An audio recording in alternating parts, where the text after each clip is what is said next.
So I grew up in the 1980s, and one of my favorite bands was Van Halen, and one of my favorite rock stars from the 1980s was David Lee Roth. And I actually got to see them in concert once. It was fantastic, and it was a lot of fun. One of the things that David Lee Roth and Van Halen are known for is the infamous brown M&M's clause in their contract.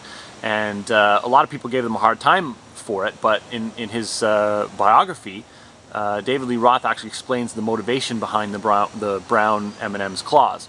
So I'm going to explain to you what it is, and if you don't know what the brown M&M's clause is, essentially what they did was they had this clause in their contract that said, their tour rider or whatever you want to call it, that when they showed up at a stadium, if there were any brown M&M's present backstage, the entire show would be forfeited with all full compensation paid to the band and the record company. So this was like a devastating thing if they didn't, if there was a single brown M&M backstage, the show was off and they were getting full pay. And a lot of media attention was drawn to this, and a lot of people talked about it and talked about David Lee Roth and made him sound like he was a diva.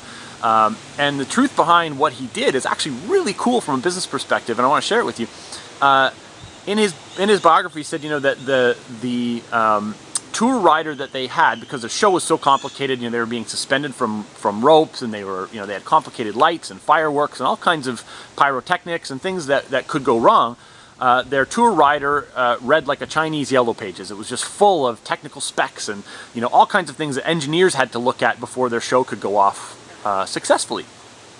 And David Lee Roth was a stickler for detail, and so one of the things that he did was he said, if I bury this simple detail in the middle of this contract, Article 168 says that no brown M&Ms can be present backstage under penalty of forfeiture of show and full compensation, and it was an indicator of missed details. So he would show up to a show, to do a sound check, and he'd go backstage, and if he saw brown M&Ms, he would immediately order a line check to find out what else was wrong with the tour. And of course, they'd find all kinds of other errors, sometimes expensive errors, and sometimes life-threatening errors, for the band being suspended from ropes and other things.